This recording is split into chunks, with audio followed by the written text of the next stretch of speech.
This is episode 69 of AA Beyond Belief, the podcast, and I'm John S.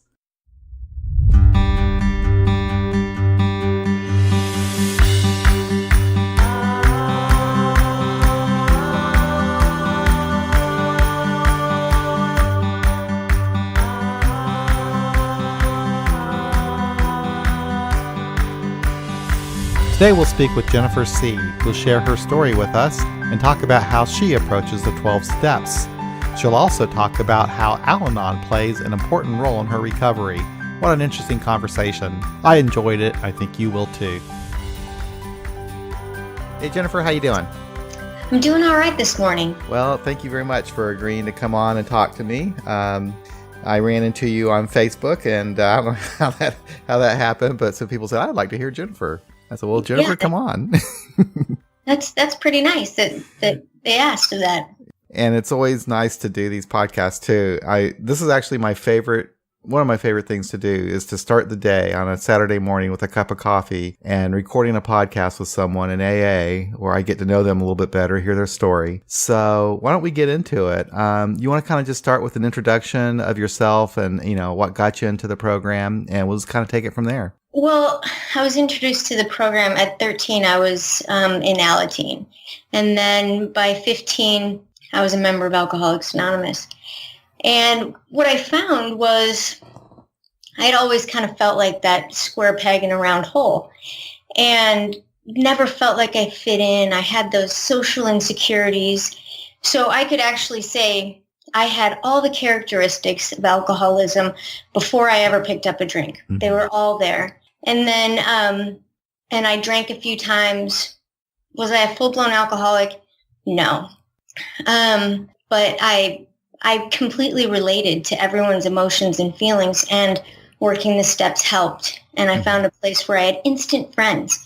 I was, there was a group of probably 30 young people. Young people were really big in the 80s. Mm-hmm.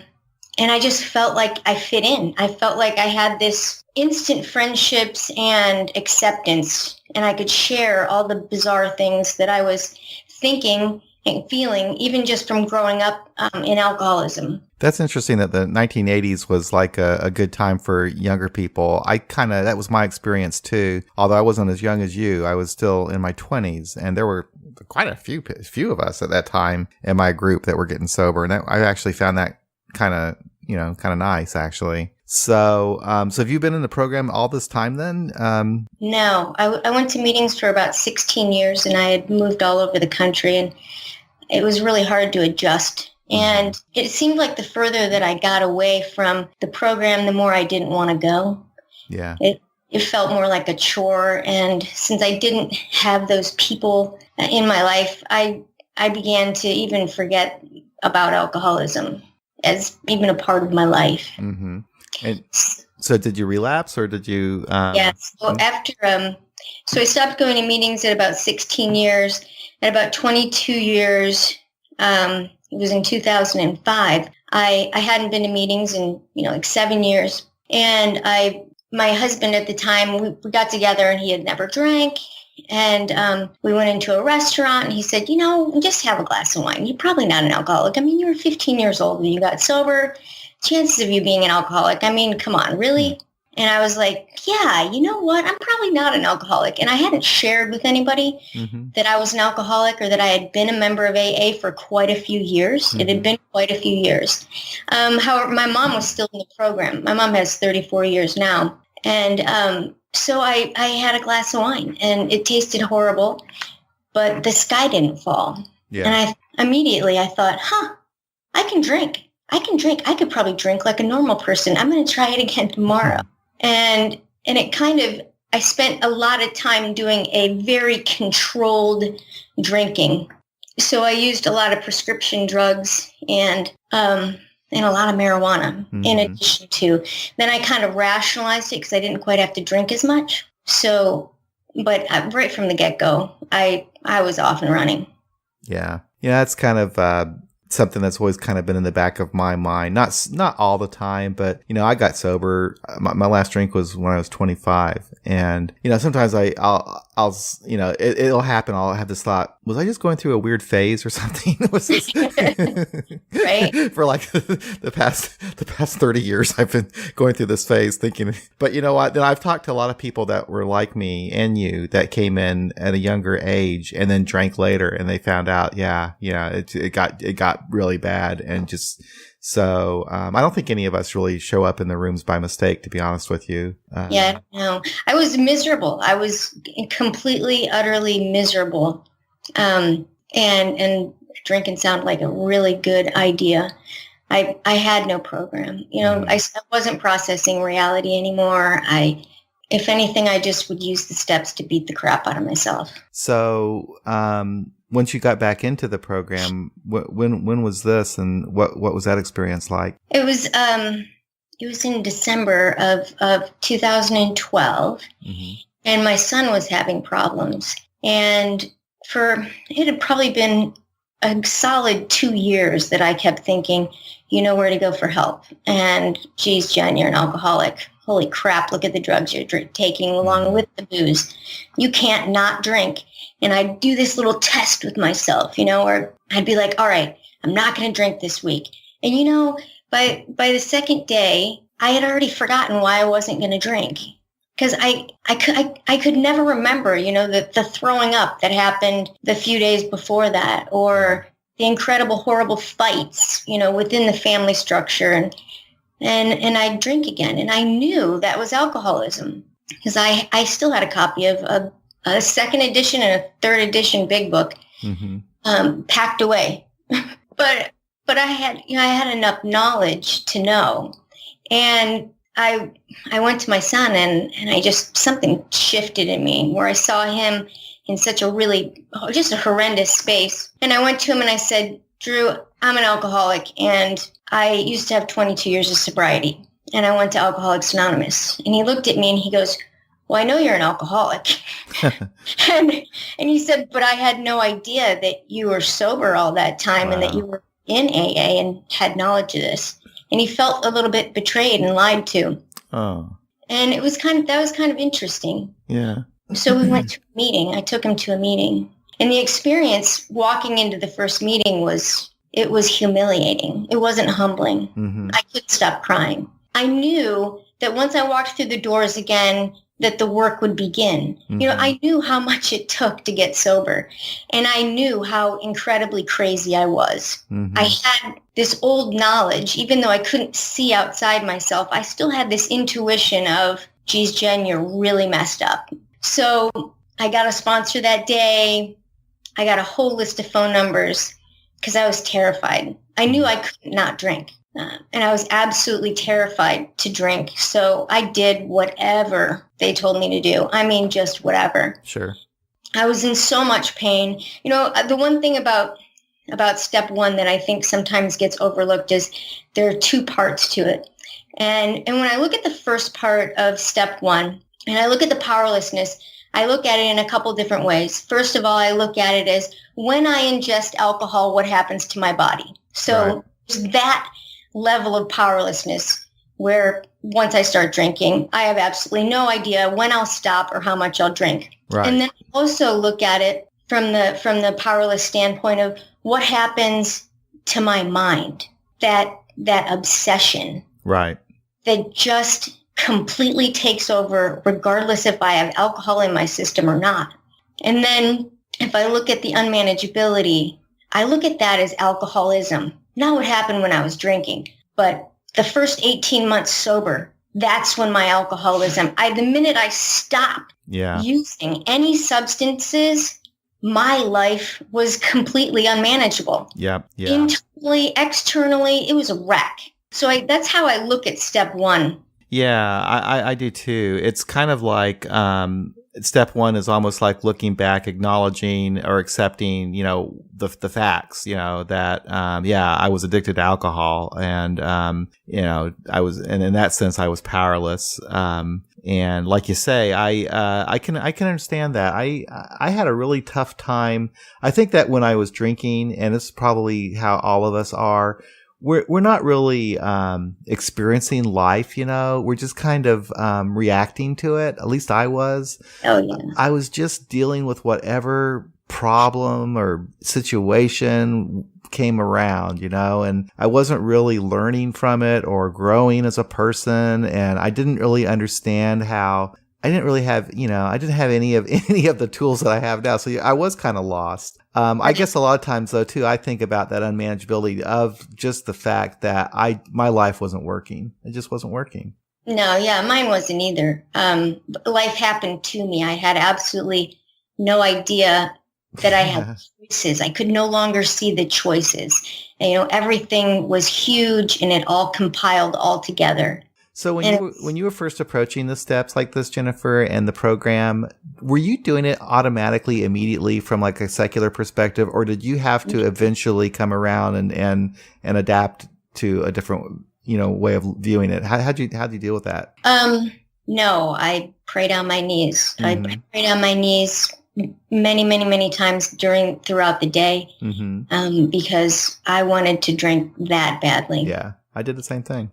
And I would be praying on my knees, and it would just be this begging, and then I'd finally call someone and I'd feel better. But I couldn't relate that because it just seems like there's a disconnect in Alcoholics Anonymous where I have this action, I call someone. So how is that just God? Right. So I and then I did a set of steps with a lady, and then I found this woman that knew the big book better than I did. And we went through it sentence by sentence. Mm-hmm. And I desperately wanted to believe because, like it says in the book, I was explained to me like the mental blank spot being that you never know, like your disease can just come up and grab you. Right. Uh-huh. And the only thing you have to save you is God. Right. And that's it. And so I was absolutely terrified. Yeah. I was really incredibly sick when I got sober, and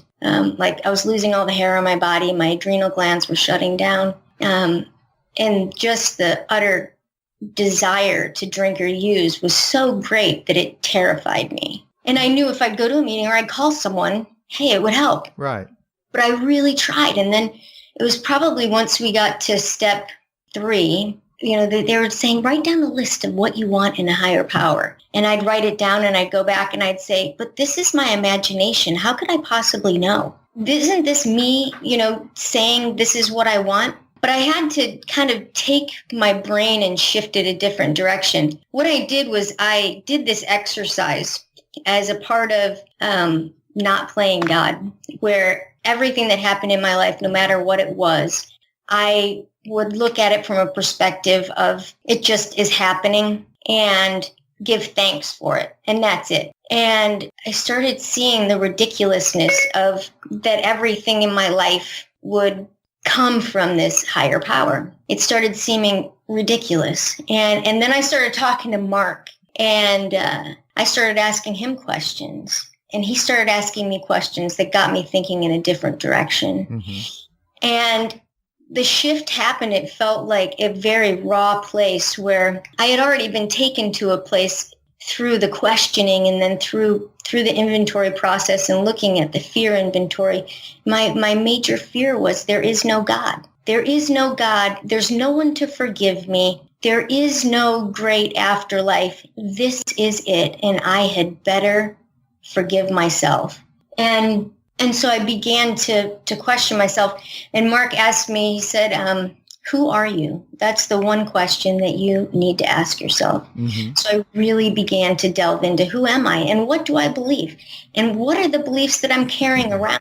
Some of the beliefs I was carrying around, they weren't mine. I hadn't examined them enough to know that it really wasn't me. Mm-hmm. And I had been such a big book thumper, fear-based, that when I stopped that, like people were like, oh, thank God you stopped doing that because it was so obnoxious. Yeah. I was so obnoxious, and it was my own fear. I was terrified.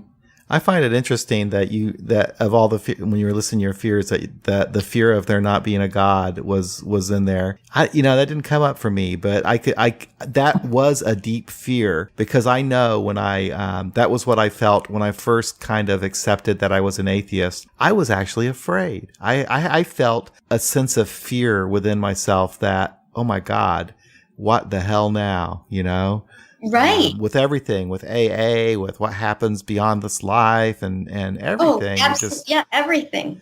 People that were approaching me, because I had always had these really bizarre beliefs of like, this person's brought into my life for a reason. Mm-hmm. And I had this very esoteric, bizarre weirdness from when I was raised and going to different kind of weird churches. And I had to question all of it. And I was like, wow, I have no legs to stand on. I have absolutely no idea what I believe. It's almost like the inventory it was through the inventory process maybe that got you into accepting your own secular worldview. Yeah, to examine that. Wait, what do I really believe? And another really big thing that helped me was the set aside prayer, because in this prayer, I'm saying, help me set aside everything I think I know about myself, the 12 steps, alcoholism, and especially you, God. So I thought to myself, if I'm setting aside everything I think I know about all of these things, what do I actually know? How can I get a new experience? Because that was the one thing that I did find when I came back in. I had a really big chip on my shoulder still, because it was incredibly difficult to have been, an old timer and then walk in brand new. Right. Some people would look at me. I mean, there were people that were saying, oh, unless you make it to 10 years, everyone that comes back in after they've had long-term sobriety, they go out. And I thought, hell's bells, that is not going to be me. Watch, mm-hmm. Because I knew I didn't want to go back to that. And some people treated me like, I'm just a new person. And other people came to me and they said, no, all that knowledge that you had from before, and including my sponsor at the time, mm-hmm. who's really taking me through the book, she said, all of that is still there. Absolutely. And you never have stayed sober regardless that long before if you didn't have some kind of a program. Right. Absolutely. Absolutely. That's exactly how I feel. And that's how, anytime in our group, that's how we always approach it. It's like, yeah, okay, you have not lost all that you had in the past is still there. You've learned, you've grown as a person, and this is just a continuing of our growth and development, as human beings. So, yeah. Yeah. The one thing that was true though was, regardless of all the knowledge that I had before, I was still a new person in my mind and my body. Yeah. Because my emotions, I was so raw. I remember this old timer guy came up to me and he's like, well, you used to have this much sobriety. Who cares if you only have 3 months? Can't you date now? And I'm like, wait a minute, I'm a new person. And if you're attracted to me, I don't want to have anything to do with you. Yeah. So it was just this regardless that I had all this knowledge, I needed to experience it again because I was incredibly broken. Sure. Yeah. I mean, just the process of addiction and that having our lives taken over, it's frightening, and that was what I felt coming into the program. First of all, I was like, wow, how could this have even happened and I not even know about it and not have any control over it?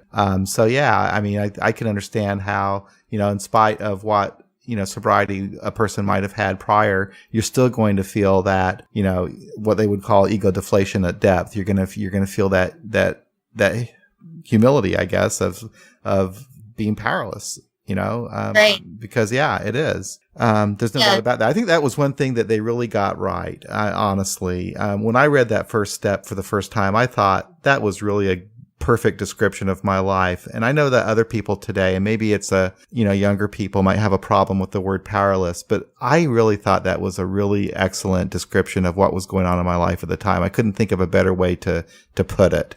And then when Bill writes about the ego deflation at depth, that I felt like that was what I experienced too. I think they got that right. Yeah. Well, it's definitely not better when you go out because, my body was sick for a solid 18 months. My sponsor kept telling me, oh, another fog will lift. Mm-hmm. And it did. And it kept, because it took me that long for my body to really begin to recover. Mm-hmm. And my mind just keeps growing as I learn who I am and more about myself. Yeah. So, and then you also mentioned that when you were, you'd go to meetings and you'd feel better. And I experienced that too. Or you'd call somebody and that would help. So you were kind of recognizing it was these things that we do that was helping you.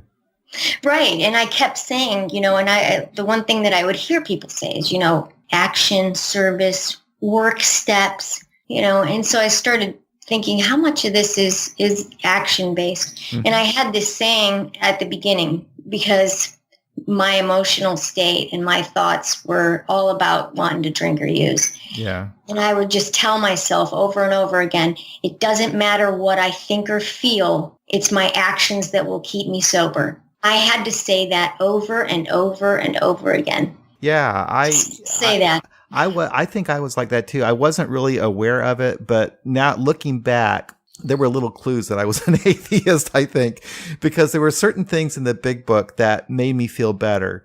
One of them was the entire psychic change. And the other one was describing the program as a practical program of action. Yeah.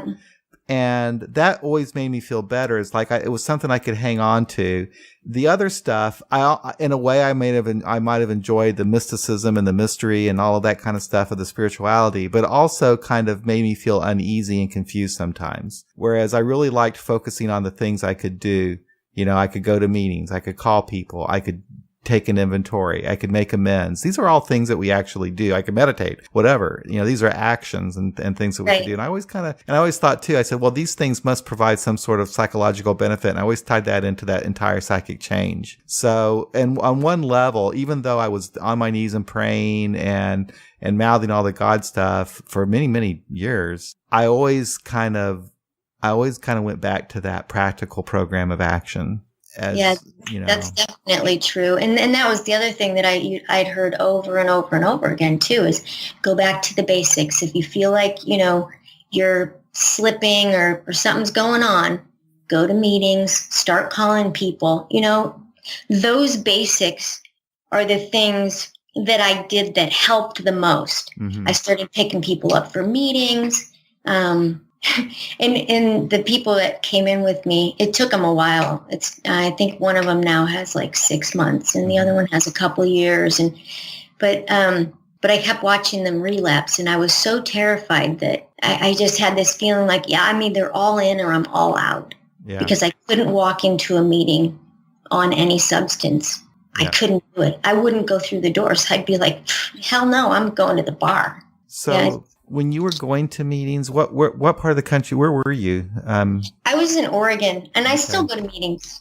And in Oregon, then I've heard different. I know Oregon's a huge place, so you've got, and I'm sure that it's probably more liberal in the bigger cities and not so in the smaller towns and so forth. But when you were going to meetings there, did you have a difficult time with as you were coming to realize that, you were approaching this from a more secular perspective than a more spiritual way? Did you have any difficulty with the people in the room? Yeah, I did. I had a lot of anger. I started to have anger because I felt like people were saying, oh, it's okay. Just keep coming back and you'll get your higher power back. Yeah. And I thought to myself, but why do I need something that's called God? Mm-hmm. It says I need a power greater than self. And I would just say, there are many powers greater than self. Mm-hmm. Many. So that's easy for me. I can grasp that. But I couldn't grasp that there's this one something and that everyone had their own description of it.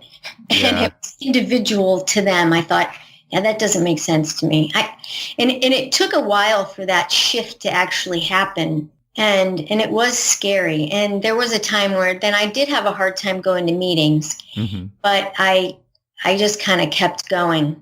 And then the AA where I was in Oregon, there was a lot of dogmatic, traditional, this is the way you're supposed to do things. Mm-hmm. And I found that difficult. So I went to like a meditation meeting. Yeah. And I sought out people that had been around a long time, that had already kind of chilled out. They had already we're past that, 5-year to 8-year mark, and they were already chilled out. Yeah. Yeah. So I hung with them, Mm-hmm. and they weren't. I found that the people that really had a program, they weren't the ones that were judging me at all. Yeah. Isn't that interesting? Yeah, that is true. And it's also true. It's kind of funny, even from my experience and even your experience and other people I talk to, when we are new, that's when we're probably more likely to, really want to have some sort of structured, definite way. And I guess we're also more willing to do, what other people are suggesting. But then after a while, we kind of come into our own comfort level with the program. And then we have to deal with other people. I guess for someone like me anyway, I have a hard time with AA actually. Other meetings, I have secular meetings I go to, which are nice, but sometimes I have a difficult time with feeling like I have to be careful what I say in a meeting because I know someone's going to try to correct me or Yeah. That still happens. I ended up kind of finding, the fellowship that I needed. And there was another person that had been in a meeting and always had said, I'm an atheist. I don't believe in God at all. Yeah. And he had, over 10 years of sobriety. And I said, do you want to start a meeting? And he said, yeah. Oh, and cool. So that's when we started the We Agnostic meeting in Bend. And then there were about 9. Wow. Really surprised 9 people came together to start it. Oh, awesome.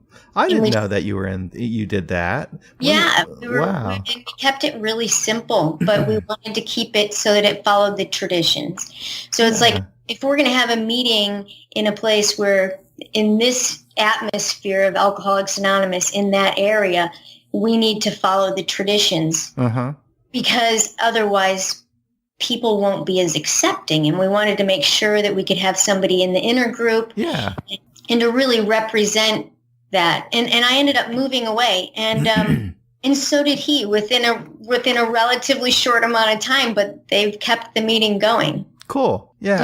Yeah. I spent, when I was going through that kind of, I don't know, an anger zone, and feeling like when people were talking about God in the meetings, sometimes I'd feel like they were talking to me. I mean, I got that kind of egotistical about it. Yeah. And so I started like really creating space for myself. Like, I had a cousin that died of alcoholism and he was in his early 50s and we're at a meeting and they're reading a story in the back of the book about a woman that drunk. She hit someone in a car accident. The person died. She lived and how grateful she was that God wanted her to stay sober. And my comment was, wait a minute. So God wants me to stay sober, but my cousin died of alcoholism. Right. And my brother died of alcoholism. I had a brother that died too. My cousin died right before I got sober, and that's really shook me. But I said, I just can't, that doesn't make any sense to me. I don't comprehend that, and I would say just point blank, I don't believe in anything like that. And I really started to just create space for myself. My home group members put up with me because I never missed a meeting. Yeah. And they were like, okay, all right. Now I've kind of chilled out a little bit and I can talk about the process of the steps without having to bring God into it. Yeah. Yeah, I can too. And when you do that, you could do that anywhere. You could speak at the most fundamentalist AA group and share your experience with the steps without having to mention God, and nobody would even notice, I don't think. Well, I did recently. I was in Cleveland, Ohio this summer, and that was where I originally got sober. And one of the people that I originally got sober with said, oh my gosh, you're coming through Cleveland. Will you be here on this day? Will you come and speak for me? And I was like, yeah, I'll come and speak for you. And this is a Lord's Prayer, very strict, I forgot what Alcoholics Anonymous was like there, Yeah. You walk in the door, there are 6 people standing in line to greet you. Oh, wow. And, the room is filled. And there's quite a few old timers, and it was hard to even get a laugh. But at the end, I talked about the process and how important the process is, and that, this understanding some kind of God, I have absolutely no idea how to do that. Yeah. And how are you received at that meeting? Excellent. People came up to me that had remembered me from before. And I still have the feeling that I do better when I go to meetings. Yeah. I like to be connected. I like to help others. Yeah. This next week, I'm speaking at a treatment center twice. I don't even know if I'm speaking at the same one, but it might be the same one twice. Yeah. But there's still something about Alcoholics Anonymous that I really like. No, same here. And I'm realizing more and more all the time that it is that connection with other people. I do like that we have these safe places where people can go in a time of crisis. And it's meaningful to me just to have a place, a place where people can go when they're in trouble and they can talk and they can feel comfortable that what they say there is going to stay there, and I don't know, it's just something about that understanding, having people understand you when you need to be understood, and people that will listen to you when you need to be heard. There's so much that's life-saving. It was for me anyway. That's really what I needed. I had enough of the people that were lecturing me and telling me what I needed to do to get my life together. And honestly, my first experience in AA wasn't like that at all. My first experience in AA, people just listened to me. They were very, very understanding. They shared their experience. It really wasn't until later when I got a sponsor and stuff that I started getting the more regimented stuff. And I remember it being that way in the 80s. I don't remember people being so strict and stop. We have to get in and you have to start the steps immediately. And that's all fairly new, I think. Same here. In fact, my first sponsor, I thought I needed to get in those steps right away. He said, "Don't you worry about it." He said, "All you need to do is just go to meetings. You're doing just great. Don't drink, go to meetings. Call me if you need to." That was all that my first sponsor wanted me to do. And I kept thinking, gosh, should I be doing more and all this stuff? But that's how he was. But you're right. It was like, I'm not really a student on the history of the Back to Basics people, but I think that they really started growing maybe over the last 15, 20 years or so, sometime in the late 90s or something, I guess. That's when I started noticing it more around here. They brought in a Back to Basics meeting at my old home group. And I didn't know much about it, but I do remember that they believed that you had to go through these steps like right away. And anyway, they got some crazy groups out here too that are like, I don't really have anything against the Big Book, but there's this particular group out here. Jennifer, if you went to it, it's almost comical how much they worship the Big Book. But anyway. My home group is a Big Book study. So there are many times that I just flat out say, wow, I just really don't agree with that. Yeah. And are they okay with you saying that? Yeah, they don't care. They don't care anymore. They're totally okay with it. Yeah. And because they see what my life is like. Uh-huh.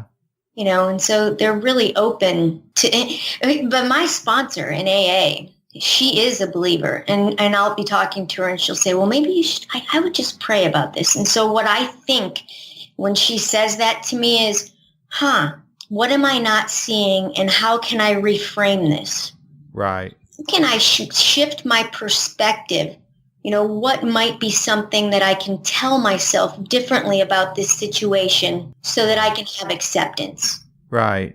I just shift it. And she knows I don't pray. Yeah. And, it's funny because, and I have no problem either, like understanding, having other people go through the steps and take me through and show me their process, because I learn something new every time. It doesn't matter if they believe, and it doesn't matter. That's a really good point, because that's a very good point, Jennifer. And that might actually be something I'm missing out on, not being around the believers, because you're right. If you listen to them, and even the praying, when you were talking about your sponsor and how you would think about that, boy, there's a lot of power in that, because, actually the way I would say is, someone said, why don't you pray about it? I say, okay, well, I'm not going to do that. But when you think about it, okay, I'm going to contemplate. I'm not going to go rush off and do something. I'm going to go someplace. I'm just kind of contemplate what's going on, think about what other actions I could take, Yeah, I started the steps, with, an Al-Anon lady, and I told her straight out, I'm like, look, I'm atheist. Mm-hmm. I'm agnostic. I don't even know. Yeah. But all I know is I don't think that it makes that much of a difference in this whole, higher power thing. And she said, okay, she heard me use the term power greater than self. She goes, all right, so what do you do when something comes up? I said, well, sometimes I'll go for a walk. She goes, okay, great. Then as you're walking and stepping, the pavement's a power greater than yourself because it's helping you process. Mm-hmm. She had me look at, and she's great because her perspective on things, she's so incredibly open, and she kind of will shift things for me. Mm-hmm. And I go, yeah, all right, you're right. Getting out and walking and moving my feet on the pavement or on the grass or out in nature, it helps me to shift my perspective. Yeah. Therefore, why not? It can be a power greater than myself. It really does. In fact, I'm going to take a walk today. I need to get some exercise anyway. That's a good thing to do. And actually, I remember too, there was a time I was, all my life I've been dealing with depression, but I was in this group therapy session once, and I had a really great psychologist, and he would always say that the best thing to help you with depression is action, taking a walk. Even if you don't feel like it, just doing that action just helps. And I think he's right. It does help, and it is a good thing. And I used to.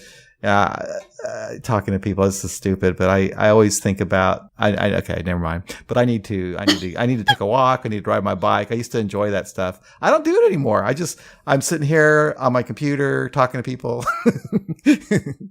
Right. So, but yeah, you're right that there's that kind of thing. I used to see like running and biking and walking almost as a form of meditation, because when you do that, you're just, you can, something happens with my thinking just changes, So yeah, I what she said to you makes sense to me. Right.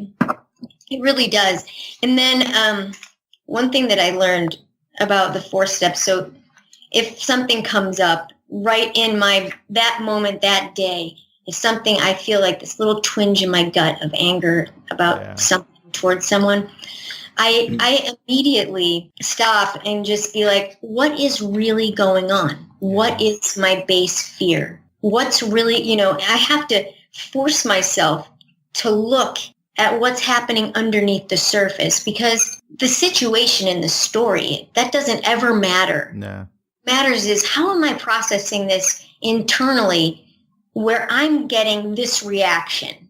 Because that's the only thing I can control. Yep. I still believe that that whole process of, the inventory process is the most valuable tool that I've learned in AA, but I'm not really good at using it until things get a little bit out of hand. I still have to feel some sort of pain in my life for whatever reason before I really start taking a look at why I'm reacting like I am. But at least I do have that way of understanding what's going on. But I could do better, like you said, if I could just, anytime I'm feeling that resentment or whatever, to start, doing the inventory and questioning. I am, though, getting better, Jennifer. A little thing I do at work, this is where I have my biggest problems at work. Mm-hmm. I just say, focus, focus, focus. Whenever I start feeling angry or something, and I also have this rule, don't ever send an email when you're angry. Focus, focus, focus. Don't email when you're angry. So anyway. Right. If people only knew how crazy I was. Anyway. I do have to say that the gentler way in Al-Anon, the majority of the meetings I go to right now are Al-Anon. Yeah. And the gentler approach has really helped me soften my own self and how I process the steps, instead of telling myself I should be, or I have a little bit more gentle, like, do you know how you go through time and then all of a sudden you kind of have this wake up and you go, oh my gosh, I was just behaving like that. And or I go through this time where I'm feeling these intense emotions, and then something clicks, and all of a sudden I go, oh wow, okay, wait a minute. And I like have this remembering of how not to be suffering, because I just don't suffer well. I don't. Mm-hmm. I get miserable and I fight it. I just be feeling this way, and I don't want to feel this. And a little bit of what I've learned is to can I just let it be? There are no emergencies. Can I just let it be and just feel this for 24 hours without doing anything? Yeah. Now, it makes it so much simpler. I just try to keep things, just little action things that are just so simple. But sometimes it takes me like a little while. I have to talk to someone and kind of dig through my emotions that have kind of exploded on the surface. I don't know how else to put it. I have to kind of dig under that. And a lot of times I need the feedback from somebody else. Mm-hmm. And someone else who kind of understands the process and has been in the crazy. Yeah. Because that doesn't seem to go away. Yeah. That's interesting that you find, I haven't really had much experience with Al-Anon, but that's interesting that you find it kind of a softer approach. Oh, it totally is. It's helped me with relationships, period. Mm-hmm. And I've created a lot of the fellowship that I really, really love is with other Al-Anons that aren't in AA. Oh, wow. Just some absolutely beautiful women. And to tell you, they're the ones that I usually call first. Wasn't that neat? I really like Al-Anon. There's a real need for it. My mother-in-law actually goes to Al-Anon and she loves it, and it really helped her a lot as my sister-in-law was dealing with alcoholism, and so that I know about from her. But then the one experience I had, I went on a 12-step call to this guy's house. He was an alcoholic, drinking bad and everything, but his wife was there with him. Mm-hmm. And his wife was beaten. He beat his wife awful. Wow. And it was obvious. And it was like stereotypical where the wife just would say that, oh, she fell down or something like that. And it was just, me and this other guy were in there. And it was like, we didn't even care about the drunk guy anymore. We didn't care. And that woman was hurting so bad. But somehow I ended up taking her to an Al-Anon meeting, and I watched those people in that room just give her so much love and understanding. And just witnessing that was just such I'll never forget that experience, because I was not an Al-Anon, but boy, I could see how life-saving that was. I don't know whatever happened to her, I kind of remember I was staying in touch with her for a little while and she got a sponsor and so forth, but I don't know if she stuck with it. I hope she did. But boy, you really need something like that. It's nice to have something like that for people. And for me, growing up in alcoholism, there are times I have one normal friend, and I'll go to her and I'll literally say, I have absolutely no idea what a normal response or boundary is for this situation. What would you do? Huh. Because I find that I don't know what normal is, Mm.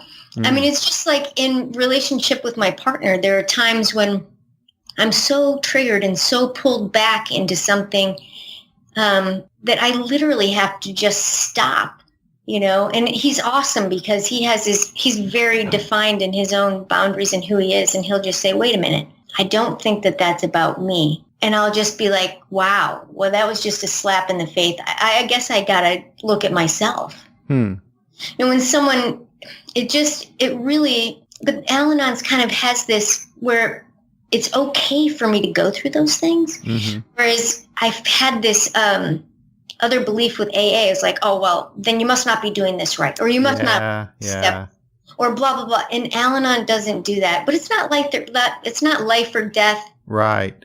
Quite as much. I mean, there are plenty of Al-Anons that suffer from horrible, horrible depression. Sure. And the one thing that I found was that when I first went to Al-Anon, it was very difficult for me not to hear them talking the pain that they went through as me being the alcoholic.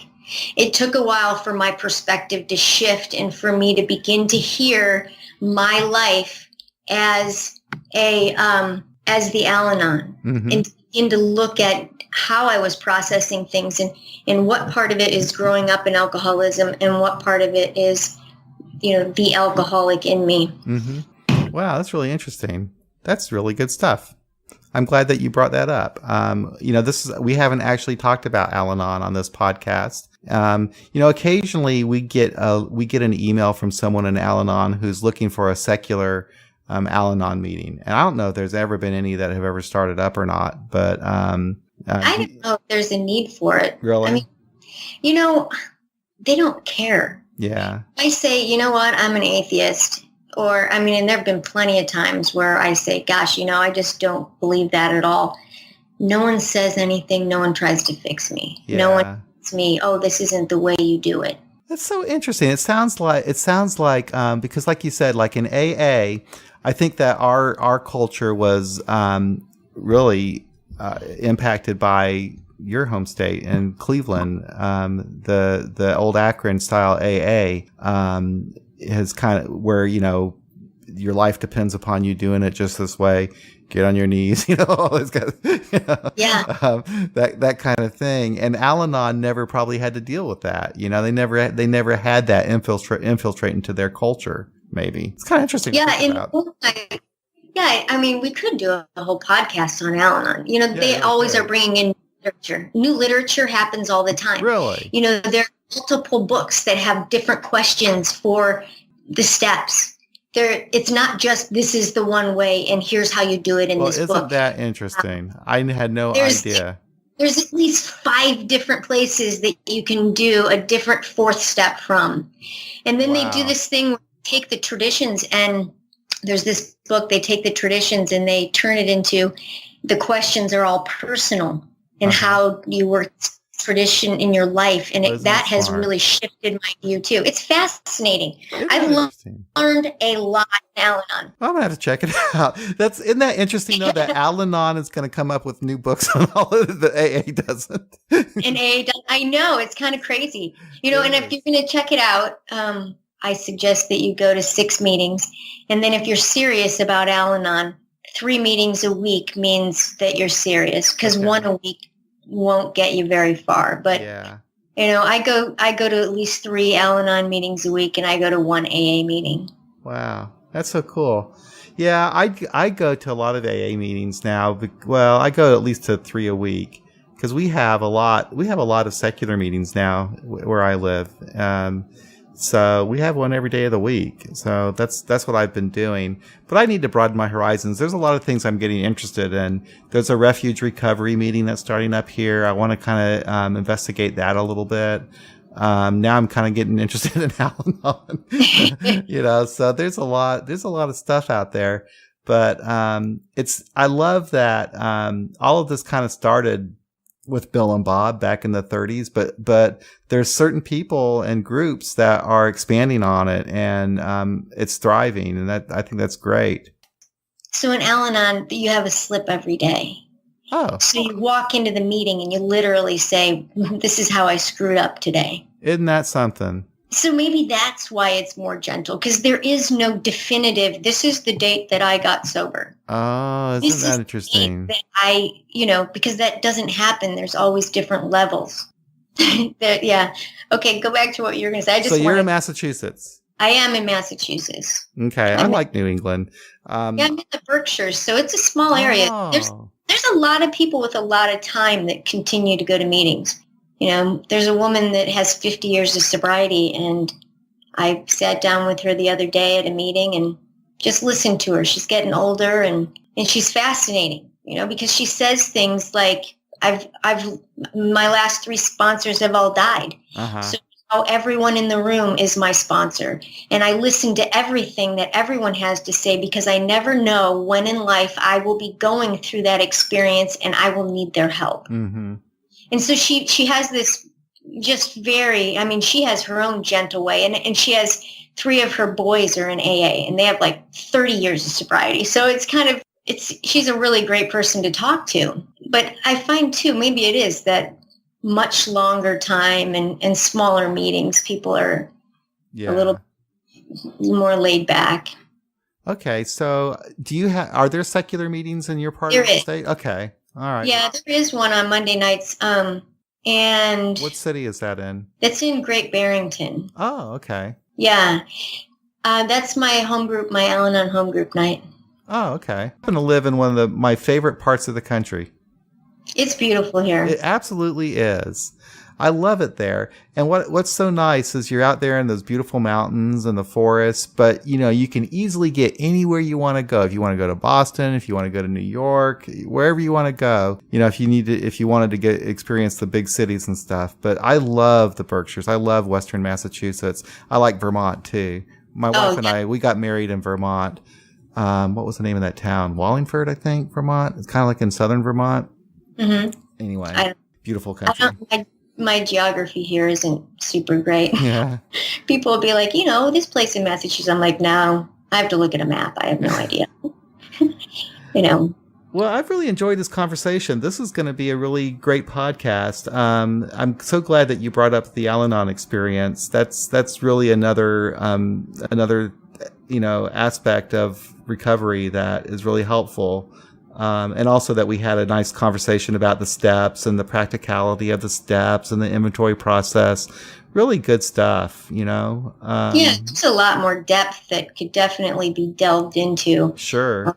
With each individual step. And I know. I know that you and Ben have done that on some of them. We did. And then, you know what? You could almost go through them again. I mean, it was sometimes, some of them we were more serious about than others because it kind of depended on the mood that we were in, and it's like when we were talking about maybe step 11, I think we were in kind of a light mood, but there's more that we could have really explored with that because there's a lot there that, is beyond just meditation and so forth. And there's a lot that we could have really gone into. It would probably be a good idea to, have regular, podcasts about the steps or whatever every once in a while, just to go into some more detail about them. But yeah, that's one thing I like about the steps is they are so rich and my understanding of them continues to grow and evolve all the time. I could never, I could just go on forever and talk about them because of that, but also, they're just, it's all I know. I've been doing this for a long time. Yeah. It's how I live. It's my way. It's my roadmap to get through life, really, Yeah, I agree. And it seems like every step that I take forward in the steps, actually brings me a greater understanding to step one. Yeah. And that simplifies it for me. We were talking just a little bit before when we talked about when we started the podcast that, there's some people in secular AA that don't like the steps or don't mess with the steps. And that's true. I think they're a minority, but there are some people that are just violently against them too. But I think that the thing is they don't, you almost have to use your imagination. You have to stop and ask yourself questions, and to me, that makes it even more meaningful. It makes it a better experience because you're not just taking it based upon what someone tells you they mean, but you really internalize them and put them into a practical, application in your own life. And I think that's the benefit of really having a secular view. Because you can think about them and ask yourself what they mean to you. And like you're saying, it's experiential. So, who cares if you go through the steps with somebody that's a believer? It doesn't mean that you have to believe what they believe. Right. That was their experience. But I like the experience of it because without actually going through it and having an understanding, I wouldn't have been able to then look at it more secularly and look at it from a prospect of, CBD and just kind of, or CBT, whatever it's called, when just reprocessing and reframing is, I can look at the process and because I've experienced it, I know how to do it, but I couldn't ever intellectualize it. Yeah. Yeah. I can't just read the words and think I know. Well, thank you again. I really enjoyed the conversation. It was really nice talking to you. It's great talking to you, too. You have a nice weekend. All right, you too. Bye-bye. Bye.